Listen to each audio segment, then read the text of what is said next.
Our next session, ladies and gentlemen, is called the Idea Factory, and this is again a new concept. We are bringing out 5 unique companies to present to you 5 very unique ideas, and the first person I'd like to call on stage is a company that's doing something great in the F&B space. Please help me in welcoming the co-founder and managing partner of Idea Chakki, Mr. Gunjan Mehrish. Hi everyone, I represent Idea Chakki, and the brand that we have is called Dash. What Dash aims at doing is creating an ecosystem in the space of F&B. I'll give you a small little story about how the idea started. Almost about 2 to 3 years back, we went out, and like everybody else, we would go out to eat in various places, and my business partner who was with me asked me if she could order me a plate of halloumi. And I'm a vegetarian actually, and so I said, hey, I'm a vegetarian, and so I'm not eating this. And she said, no, this is cheese. And that's where the idea started for us to say that something as basic as food, and call it ignorance, call it lack of knowing it, or whatever it may be, lots of people in the environment don't know what the meal is going to be. What is it that they want to eat? Of course, I have the money to pay. I walked into a restaurant, I'm hungry. I want the entire thing served to me as nicely as possible. And I also want to avoid the awkwardness of telling somebody else that I don't know what I'm going to order. So out of nervousness, maybe out of recommendations from a waiting staff, a friend, a blog, that's how you typically navigate through a menu right now. We bring in an ecosystem whereby there's a tablet and a device which allows you to see the entire menu in a video format. Yeah? So what happens is the entire menu is shot in a video format. The dishes are shot bespoke in the kitchens of each of these restaurants and F&B outlets and put back onto the tablet. The duration is short so that everybody can just see what they need to order and eat. It doesn't have to be a long engagement for them to say, oh, I'm going to watch 10 minutes of a video. It's not. It's the duration of an average video size is anything from about 7 seconds to about 15 seconds, focused more towards what the final plated dish is, showing the drama of how and what it's going to be. That's the upselling tool for the restaurant business. Yeah. That's what the diner needs to be able to choose better and say, okay, this is what I want to eat or not eat. The restaurant gets to upsell it by saying, may I recommend this dish with it? Or we recommend pairing of a certain wine, a soda, a cola, anything. And that's the basic premise. So it's an ecosystem that allows shareability. It allows a quick choice for people to make. And an upselling tool as well. So in fact, we'll play the short little audio visual for it. Yeah.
So these were the sort of visuals that we have, that this is the content that we typically shoot and put out on the application.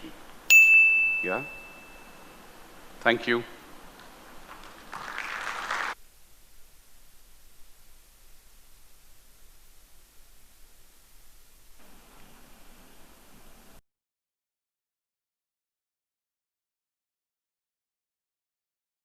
The next panelist for this session is Kamesh Shukla, Vice President, Asia Pacific and Middle East and Africa, RateGain.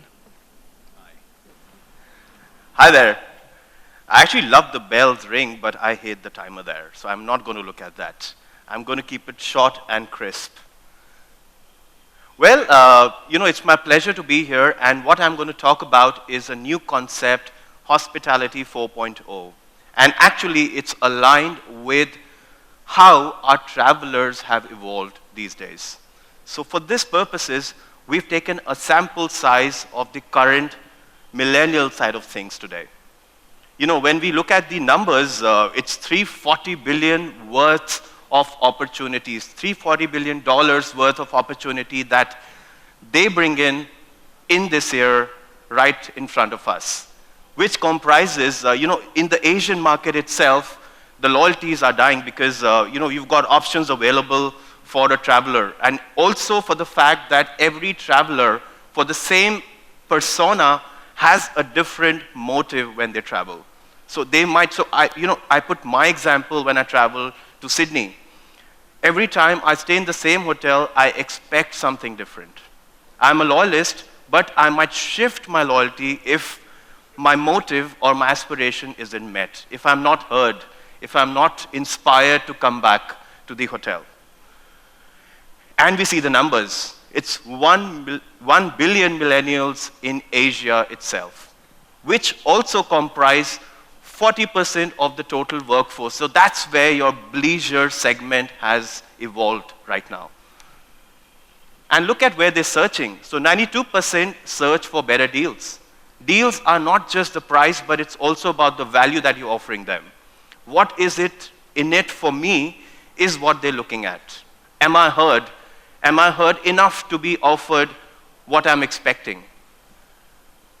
And there are enough touch points. So 182 digital touch points are available, whereas 25% of them are impulse travelers. I might just make a plan because I'm literally cloud-based. When people ask me, Kamesh, where are you based? I said I'm cloud-based. I'm literally 25 days on the plane, staying in some city like Singapore, Sydney, Mumbai, Dubai. That's where I could make impulsive decision that I want to extend my weekend. I'm stressed. I'm always crunching numbers, meeting customers, doing presentations.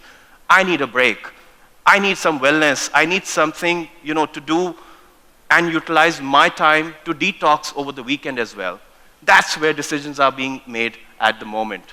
Historically, and as per the stats that we've collected from STR and research we do for Focusrite and Skift, 89 days is the booking window. But, more, I would say in the next 1 to 2 years, it's going to shrink to 7 to 8 days, literally 7 to 8 days, which means a lot more to do with last-minute deal sites as well.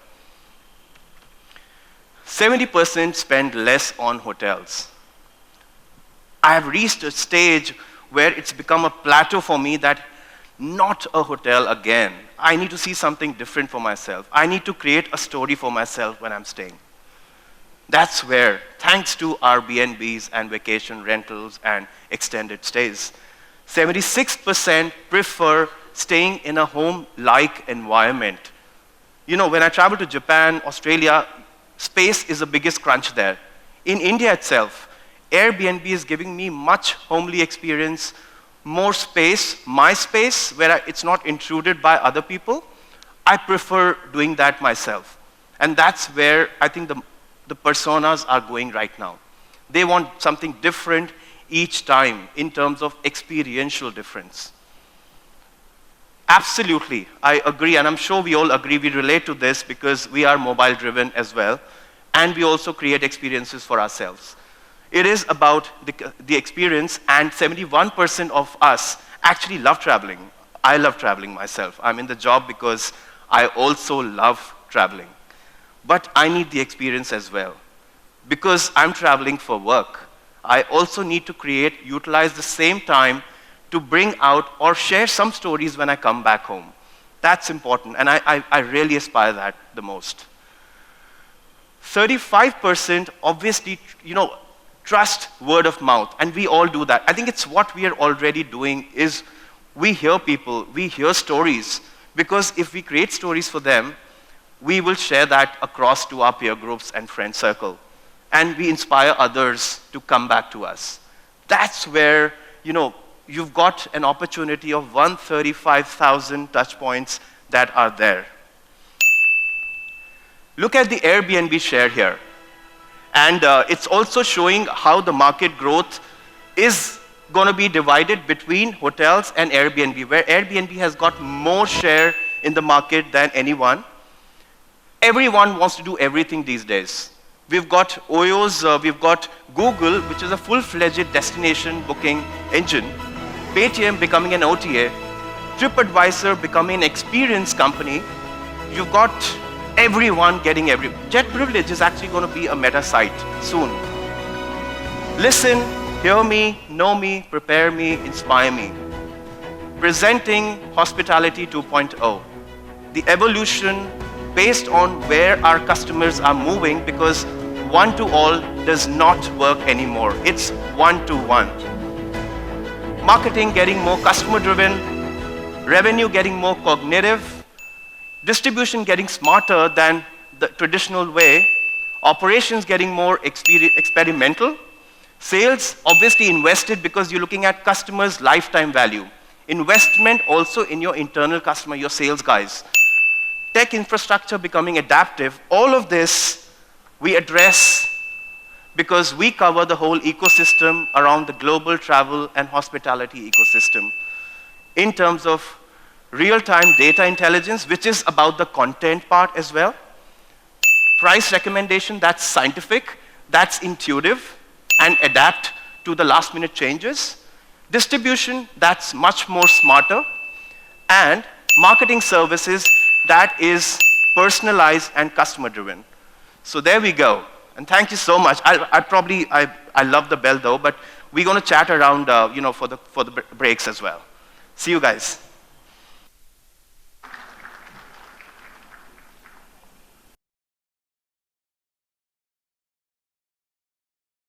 Thank you so much, Mr. Shukla. Now, next up, we have Mr. Luca Franco from Luxury Frontiers. He's the founder and CEO of the company. Hello. Good morning, ladies and gentlemen. Namaste. Okay, so let's start. Luxury Frontiers. We are a market leader in experiential travel trend, and it's not a trend anymore. It's a consumer cultural behavior shift. And so what do is we design and develop experiential luxury eco-sensitive resorts, camps, ecologies, and we like to use local materials, recycled materials, low carbon footprint. And the whole business is specialized on, is a way to capitalize on experiential travel trend, where it's people are looking for memorable experiences.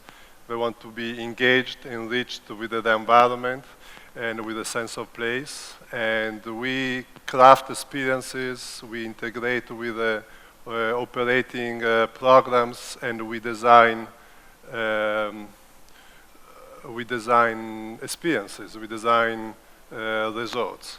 Every resort, every camp is very customized to local climate conditions, to topography, views, market, seasonality. We can do the projects that are dismantleable, permanent, semi-permanent. In case of dismantleable, we can make sure that we don't leave a trace on the environment, and very low carbon footprint or zero carbon footprint. We work in a way. It doesn't work? Should I do? Okay. Now maybe now you can hear me, but I also leave the pictures talking more, and it's always good to visualize. We like to work with local materials, alternative building methodologies that make the project unique with a low carbon footprint and with a great sense of place. All our structures are quite, we always have been working in environments that are very eco-sensitive in national parks, close to national parks, in remote areas. And so sustainability and land preservation, wildlife preservation is a focus for us. So we are very consumer driven. Everything is done based starting from the consumer, and we want to create those memorable experiences leveraging the natural assets.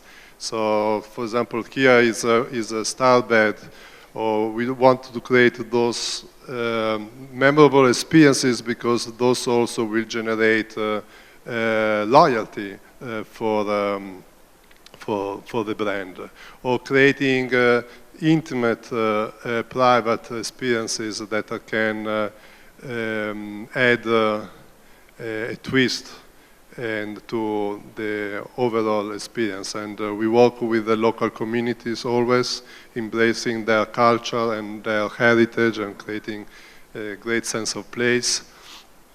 And we do anything that is experiential, and so sleeping under the stars, or sleeping under canvas, or sleeping on top of a tree or above the canopy, all of those are part of the creating unique experiences. We are somehow global. We have offices in South Africa, in United States. We have been working in projects all around the world, and we have been working with some of the major hotel brands and global brands and regional brands or independent players, such Aman, Belmont, Four Seasons, One and Only, and a few others. I think I was within the last 5 minutes. Thank you very much. Thank you so much, Mr. Franco.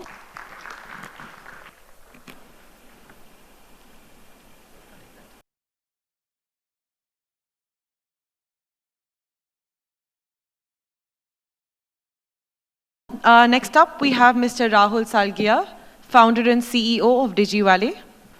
Good morning.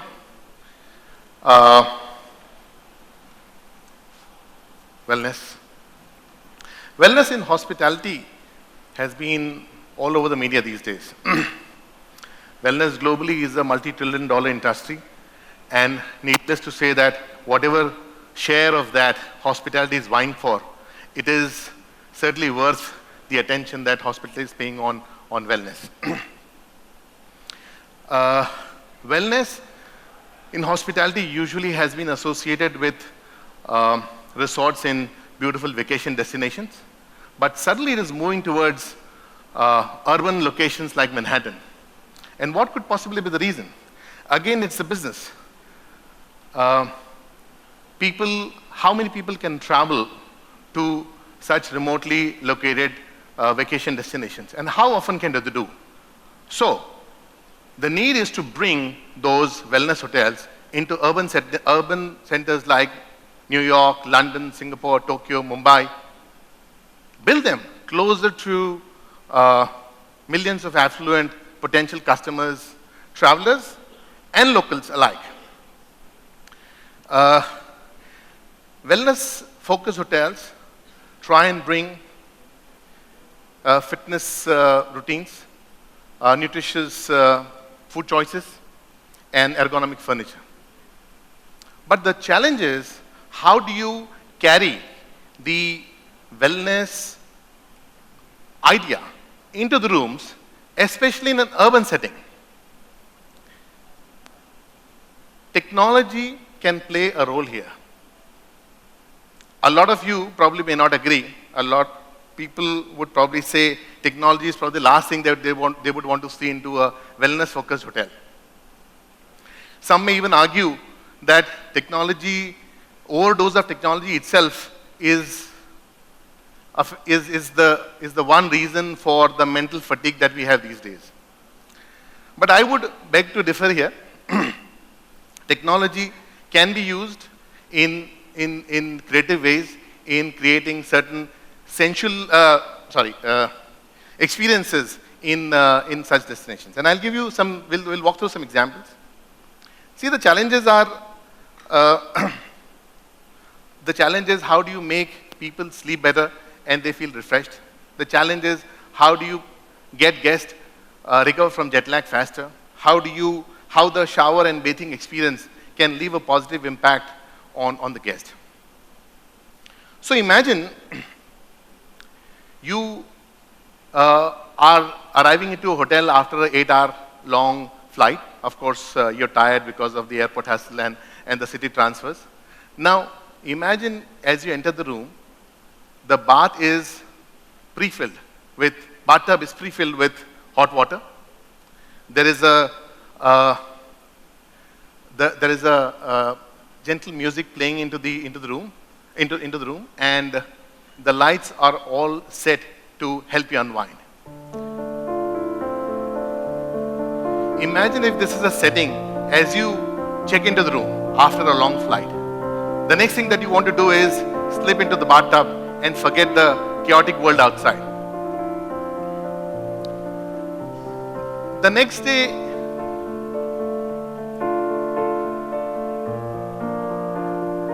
the next morning, when you want to, before you start your day, you want to energize yourself with a 20-minute yoga workout. On a tap of a button, if you can transform your guest room into a personal yoga studio where the warm light and the lemongrass aroma is filling you up with positive energy, where the enchanting music and the video on your in-room television is helping you do your yoga regime.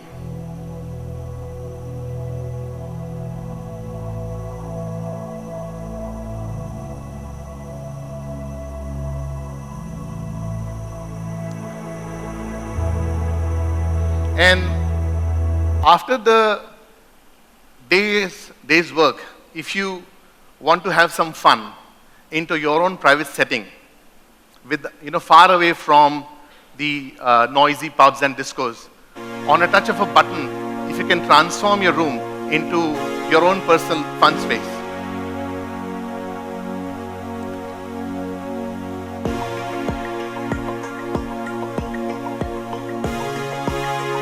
And finally, when you have an early morning flight to catch, the hotel and the room knows how to wake you up gently in the morning after a deep sleep. The room transforms into, the room starts setting up a sunrise sequence with color temperatures mimicking a sunrise near a beach. The music trying to bring life to motion to life. 5 more seconds. And as you're ready to wake up, the coffee machine starts brewing hot coffee. This is technology at work, where it is actually making things work, but you don't see the technology. Thank you very much. Thank you so much.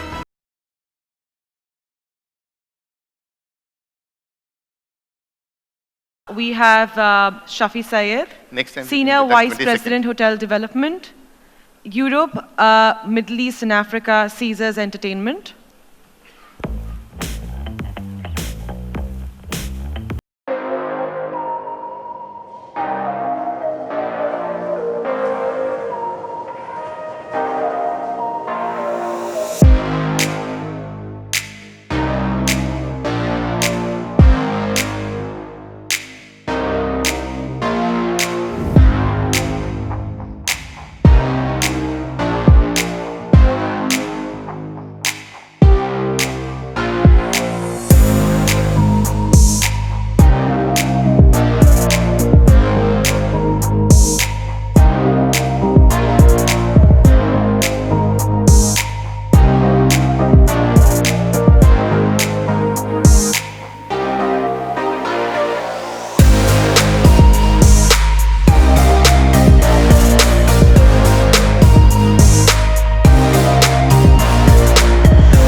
Firstly, congratulations to Manav and his team for Hotelivate to have this 15th year.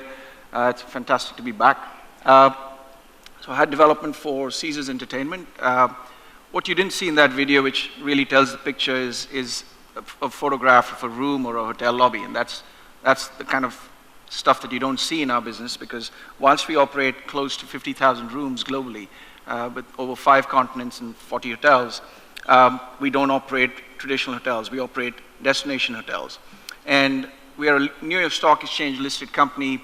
We generated about $8.4 billion in revenue last year, and that came from 4 essential verticals. Those verticals drive all the demand into our hotel rooms, and that consists of entertainment, where we are a leader in global entertainment, where we operate #1 and #2 live theater venues, with over 10,000 live shows, from Celine Dion to Elton John, Backstreet Boys. Taking on into food and beverage, signature dining that includes over 600 restaurants, bars, nightclubs, from Gordon Ramsay's Hell's Kitchen to Nobu, as well as EMEA, which is one of the largest and highest revenue-producing nightclub in the world. Some serious business comes from MICE, meetings and conferences, where we take in about 20,000 of these every year, with 115 million visitations across our properties. Now, all of these drive demand into our properties, and some of our iconic brands include the Caesars Palace. Our strategy globally is to actually drive growth into gateway resorts and gateway cities, and we go with our global brands such as Caesars Palace into those cities with a view to creating destination and experiential hospitality experiences. I will not exceed my time, but we are very excited about getting into the market like India, where we think that outside of the rate ceiling, and yesterday I think Achin talked about this, the return on capital employed for owners and what they look for from hotels. With the 11 to 13,000 rate ceiling that you have, we believe that one of the ways to take a larger share of the consumer wallet is to actually go beyond just the room rate. And that's really what Caesars Entertainment is all about. We are excited to be here. We'd love to go into cities like Mumbai and Delhi and Goa, and we'd love to talk to you guys. Thank you very much, and have a great conference. Thank you so much, everyone.